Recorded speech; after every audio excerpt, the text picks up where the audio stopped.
So today, we're doing something a little different.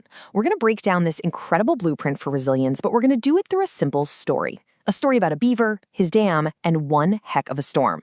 It's part fable, part formula, and trust me, it might just change the way you look at your next big setback. You know, there's a reason we're starting with this question. It gets right to the heart of it. If you've ever had that gut-wrenching moment, standing in the middle of what feels like the ruins of all your hard work, wondering how in the world you're supposed to start over, then yeah, this one's for you. So here's the deal. As we go through this, we're not just telling you a story. We're actually going to pull back the curtain and show you the mechanics behind it. We're going to decode the structure itself, a formula that can help craft a story of resilience that doesn't just inspire. It gives you a roadmap. And that leads us right to this big idea, the comeback story formula. It turns out that the most powerful, most moving stories of recovery, they aren't random. Nope, they follow a very specific and actually pretty predictable pattern. And that pattern, well, it has a name, the narrative arc. The best way to think about it is like a journey. It's designed to pull you in with a problem that you totally get, guide you through the tough parts, and then land you at a solution you can actually use. We're about to see this arc play out step by step. All right, every great story needs a beginning, right? A world we can kind of step into. So let's start our story. Let's meet our hero and see what matters most to him. Okay, meet Bramble. This guy is a master builder. He's poured seasons of his life into creating the perfect dam.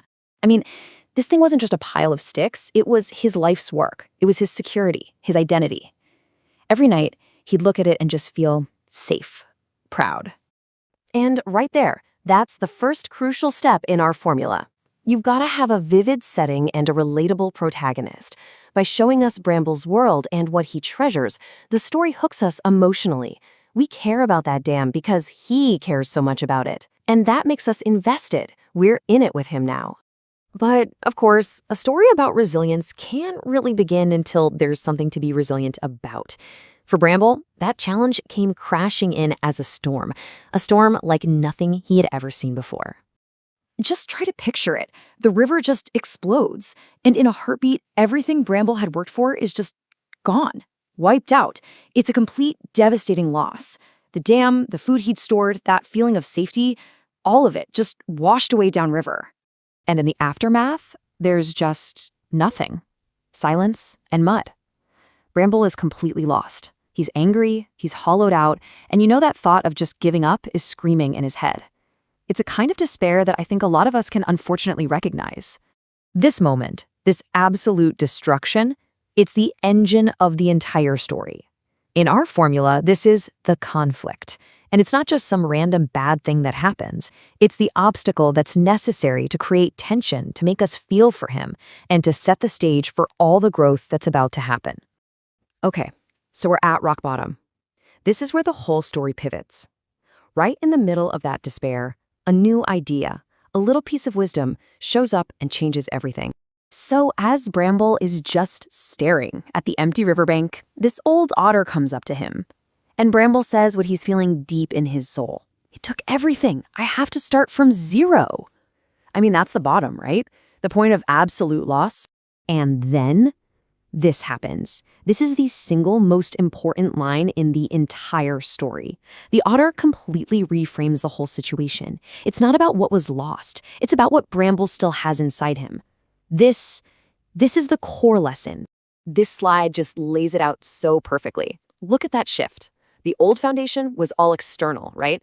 It was sticks and mud. It was what Bramble had. But the new foundation, that's internal. It's his skills, his courage. It's who he is. The storm could destroy the first one, but it could never, ever touch the second. So what we just saw, that amazing piece of advice from the otter, in our narrative arc, that's the turning point. It's the exact moment the character finds the mindset they need to get over the obstacle. It's the pivot. It's where despair starts turning into hope. It's the shift from I can't to, okay, maybe I can. A new mindset is awesome, but what does it actually look like when you put it to work? How does Bramble take this new idea and turn it into an actual plan? Well, he creates a blueprint. He doesn't just rebuild the same old thing. He builds better. He finds higher ground. He learns from the past. He uses stronger sticks. He applies his experience. And he stays disciplined, focusing on just one log, one stone at a time. And the result is, well, it's profound. The new dam isn't just a copy. It's stronger, it's smarter, it's safer. It's a masterpiece that was built not in spite of his failure, but because of it. His scars became his blueprint. So let's bring this home. What does all this mean for you? This isn't just a cute story about a beaver, right? It's a blueprint. It's a reminder that a setback isn't the end of your story. It's the beginning of a stronger chapter. It shows us that our real foundation is what's inside us. And that slow, steady progress, that's how you win. So I really want to leave you with this one final thought. The storm, whatever your storm is, it might take what you have, a job, a project, a relationship, but it can never, ever take who you are.